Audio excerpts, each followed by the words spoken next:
Comme, comme député indépendant, il faut le dire, on bénéficie exactement des mêmes droits et privilèges que tous les autres députés. Et à cet égard-là, l'Assemblée nationale est exemplaire. C'est eux qui ont organisé la conférence de presse et tout ça. Je pense qu'ils respectent très bien le fait. En fait, ce qu'ils respectent très bien, c'est le mandat que vous nous confiez. Ça, à l'Assemblée nationale, ils le font fort bien. Maintenant, je veux vous dire deux autres sujets. Je veux revenir un petit peu sur les raisons qui m'ont amené, moi, à prendre la décision de démissionner, parce que ce n'est pas une décision qu'on prend à la légère. Et je veux revenir sur deux aspects.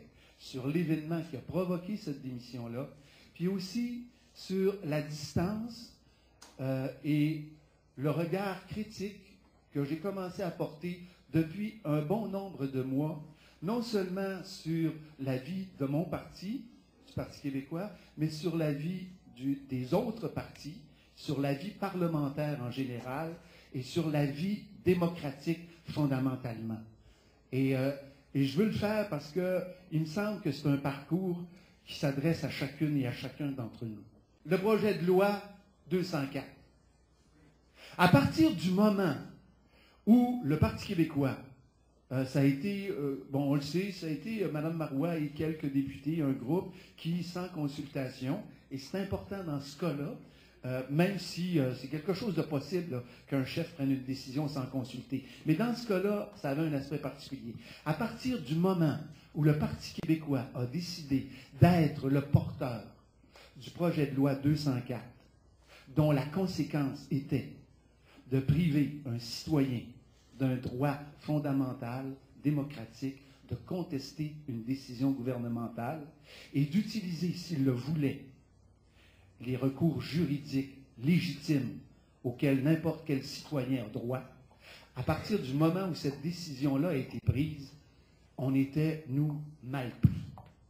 Nous étant l'ensemble du caucus. Parce que, quel que soit le vote, qu'on vote pour, qu'on vote contre, qu'on s'abstienne, peu importe, le Parti québécois s'est fait le porteur d'un projet de loi qui va à l'encontre d'un principe fondamental pour le Parti québécois. Et il l'a fait pour des raisons clairement électoralistes. Qu'un parti soit électoraliste, ça se conçoit. Mais qu'il renonce à son principe premier, alors là, personnellement, il me semble que c'est inacceptable. Et à partir de ce moment-là, dans le fond, on aurait pu démissionner immédiatement. Parce qu'il n'y avait plus de choix. Et ça, je veux que ça soit clair dans la tête de tout le monde. Il y a la ligne de parti, mais la ligne de parti, c'est sans importance.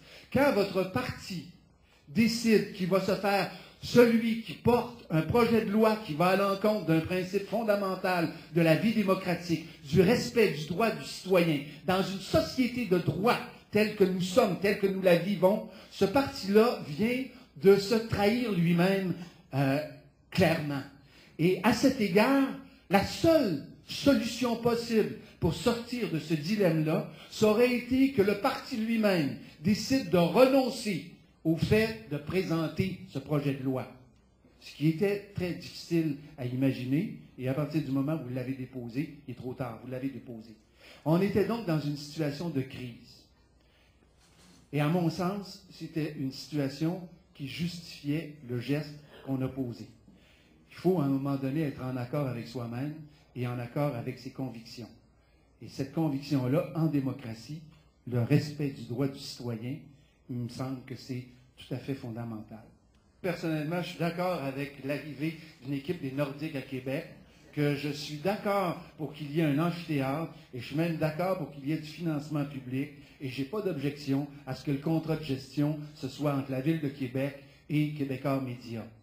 Donc, ce n'est pas sur ce phénomène-là que personnellement j'ai démissionné.